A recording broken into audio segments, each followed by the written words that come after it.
10 ปีที่ผ่านชีวิตทหารต้องไกลจากบ้านสมสารแทบสิ้นชีวิตทหารผ่านมาหลายปีได้สั้นเป็นเพียงจ่าตรีโชคดีที่เหลือตายหัวใจมองมนขาดคนแลเลี้ยวต้องนอนโดดเดี่ยวนอนหนาวคนเดียวเลื่อยไปขาดทักขาดสนขาดคนเห็นใจ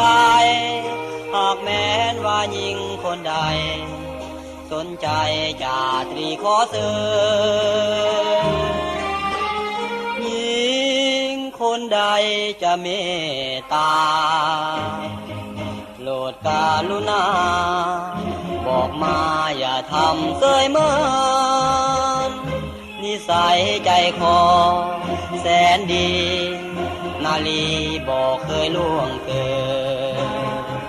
เกียรติการพนันต่อมันเผาผลาญแต่เงินยิ่งใดสนใจขอเสริญเรื่องเงินของจ่าพอมีหลายปีพ้นผ่านเนินนานใจลืม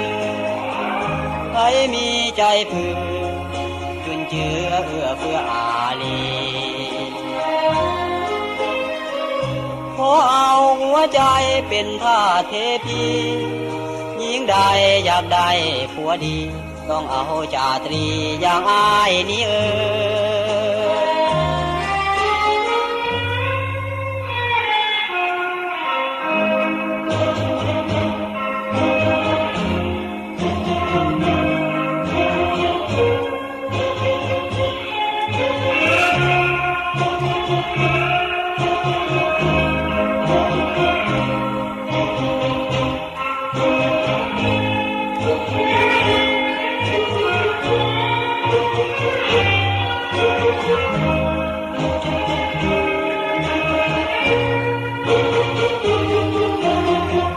หลายปีพ้นผ่านเนินนานใจลื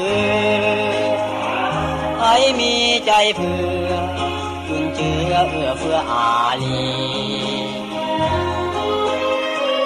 ขอเอาหัวใจเป็นท่าเทพี